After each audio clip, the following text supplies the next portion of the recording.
Hola, mi nombre es Elena Márquez Pedraza y voy a presentar el proyecto Silencio y Grito, Conversación y Dualidad en Pintura. Este proyecto de investigación ha sido realizado junto a María Dolores Sánchez Pérez en la Universidad de Málaga.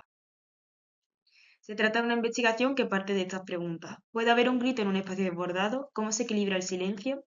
Los objetivos son estudiar el gesto y la mancha como elemento de una conversación en pintura, exponer la capacidad de diálogo de la pintura a través de las dualidades que funcionan como un todo y establecer relaciones entre el expresionismo abstracto y la pintura oriental china para mostrar su impacto en la pintura contemporánea.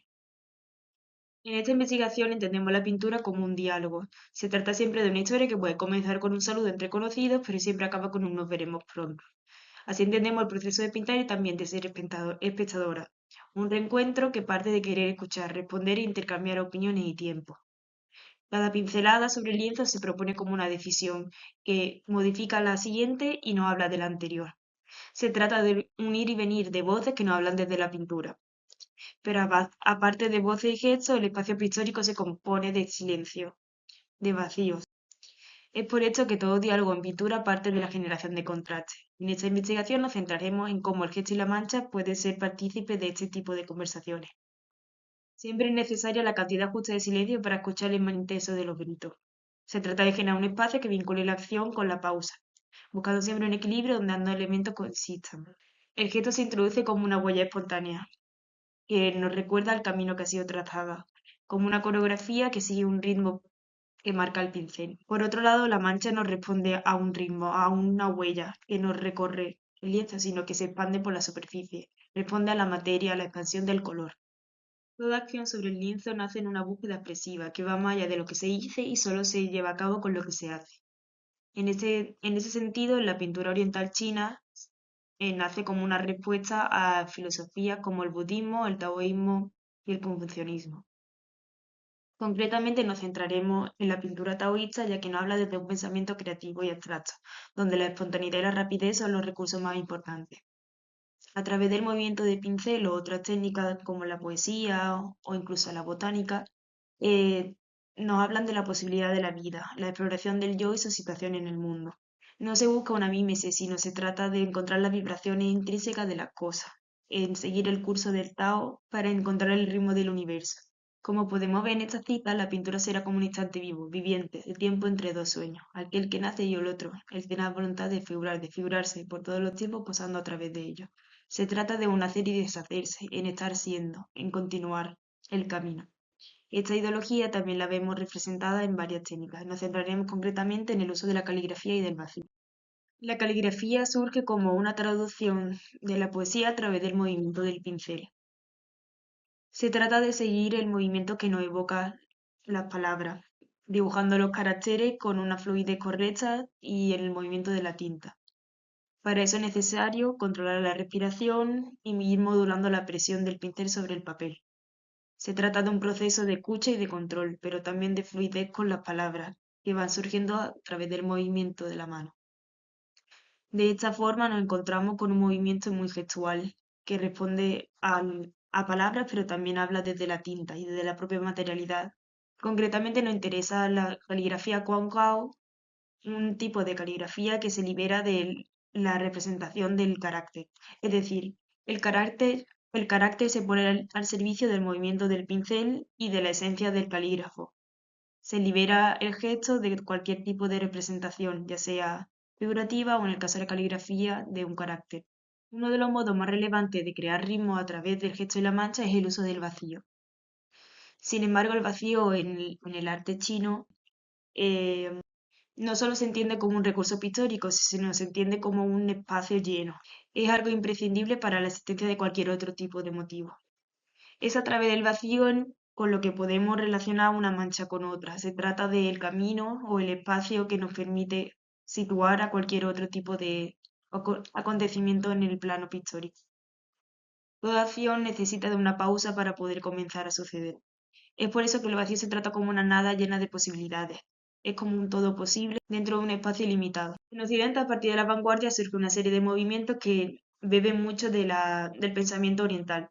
En este caso nos centraremos en el expresionismo abstracto y cómo recoge recursos como la caligrafía o el movimiento y el gesto, pero lo expande a grandes formatos y con una experimentación mucho más formal y colorista. Parten de las sensaciones, de la espontaneidad y de la acción intrínseca al pintor enfrente de un lienzo.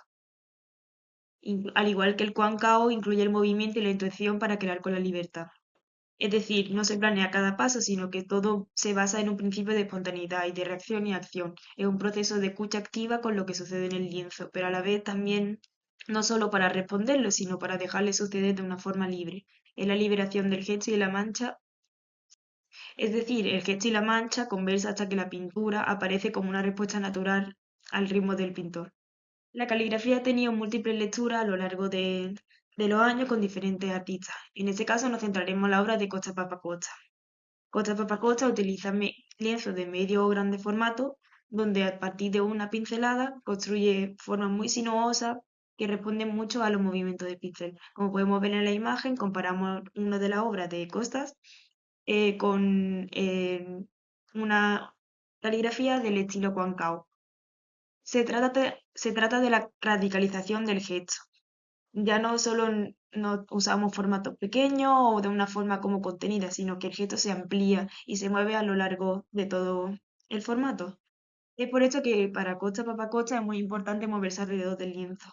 Pintar en el lienzo de forma horizontal, de forma que pueda recorrerlo de diferentes puntos y que pueda mover el lienzo de forma en la que no se esperaba. Se trata de poner cuerpo al servicio del gesto o de la mancha. Y para eso tiene que investigar otra forma de estar, una otra forma de liberarse. Además, también es imprescindible hablar de que la pintura de Costa Papacosta trabaja desde una pincelada única. No vuelve atrás en su pintura para retocar o volver a construir alguna zona u otra. De esta forma, el gesto se convierte en mancha y la mancha se convierte en gesto. Todo se construye como una misma masa que se contrarresta contra el vacío del fondo, como algunas de las caligrafías. Incluso también hay otra obra donde, como podemos ver en esta, el fondo desaparece, convirtiéndose todo en gesto y a la vez todo en una única mancha que recorre toda la zona. Nos encontramos de nuevo el tema del vacío en la obra de Pia Frais. Sin embargo, no se utiliza la misma forma que Costa Papacosta, ya que no se tratan de dos elementos diferenciados, la mancha, el gesto y el vacío, sino que en la obra de Pia Frais el vacío dialoga con cada mancha, con cada acción sobre el lienzo. Son los vacíos los que coordinan el espacio pictórico y permiten que manchas se relacionen entre ellas. Además, en la obra de Pia Frais no se utiliza una pincelada única, sino que la obra se va construyendo a partir de muchas pinceladas diferentes tonos, diferentes densidades.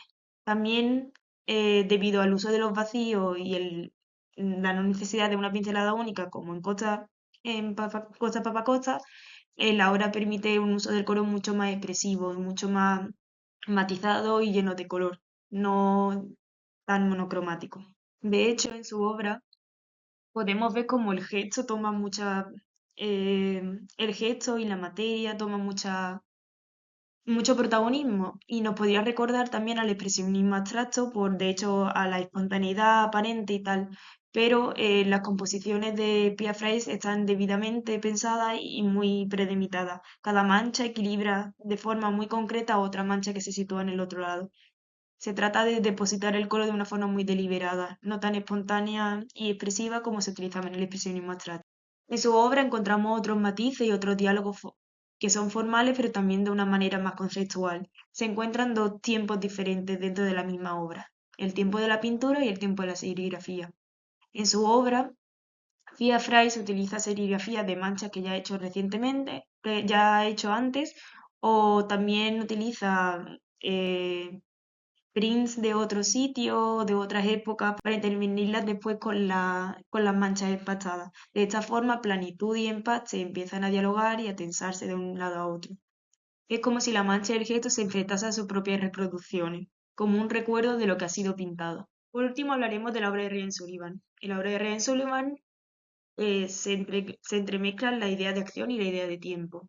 Se aleja de una pintura típica de Caballete, pintando de delante hacia atrás. ¿Y cómo hace esto? Él no pinta con materiales como óleo o esmalte, sino que trabaja desde la adición de materia. De materiales como resina de uretano fundido, fibra de vidrio o epoxi, que va depositando en una especie de bandeja, comienza a hacer capa sobre capa, de forma que las primeras capas que pinta son las primeras que se ven después al desmoldarlo. Es por esto que las primeras manchas son las que son más expresivas y las que se ven en un primer término, mientras que las de atrás van construyendo la atmósfera que sitúa las primeras manchas en un espacio. De esta forma, el gesto y la mancha se van entrelazando y indiferenciándose el uno del otro, porque todo da forma al lienzo de una forma mucho más general. Y es que en su obra es como si el tiempo se congelase con cada pincelada, porque además de la dinámica de delante hacia detrás, sus pinturas y sus materiales son desecados muy rápido, por lo cual el tiempo de reacción o de acción, de quitar o de sustraer alguna capa es muy reducido. Se trata de un proceso de casi de es un proceso de única pincelada, al igual que costa papa costa, pero debido al material con el que pinta su obra. No hay otra forma de intervenirla una vez han sido pintadas, sino que el resultado que se da es completamente respuesta al proceso por el que ha sido pintada la obra. Es por esto que se habla de un proceso de escucha y más que de acción, sino de no acción y de espera. Esto lo relacionamos con el movimiento del Wu Wei, del pensamiento chino, que es el pensamiento del principio del no hacer. Se trata de actuar desde la contemplación, desde el esperar a que las cosas sucedan y simplemente observarlas. Debido a la espontaneidad y la gestualidad que tiene su obra, se relaciona mucho con el expresionismo abstracto. Pero, sin embargo, también participaría más de movimientos más concretos como el informalismo debido al uso del material para crear las masas pictóricas. Sin embargo, no responde a la típica materialidad o incluso relieve o sensación de cultura final que da la obra del informalismo, porque todas sus obras, aunque parten de la superposición de materiales, acaban con un resultado muy plano. Esta planitud se relacionaría con la planitud de la serigrafía de la obra de Pia Frais. A través de esta investigación entendemos cómo los elementos duales no se sitúan como contrarios. Gesto, mancha, todos estos elementos no son opuestos en cuanto a su utilización, sino que conversan lo uno con lo otro para existir de forma dual. Se trata de entender la pintura como una totalidad, donde ambos extremos son quienes tensionan y son capaces de construir la imagen pictórica. Se trata de infinitas tonalidades intermedias en donde mancha se convierte en gesto y gesto se convierte en mancha, hasta que no se escucha nada más que la pintura. Por último, aquí encontramos la referencia que ha sido utilizada en este artículo. Muchas gracias.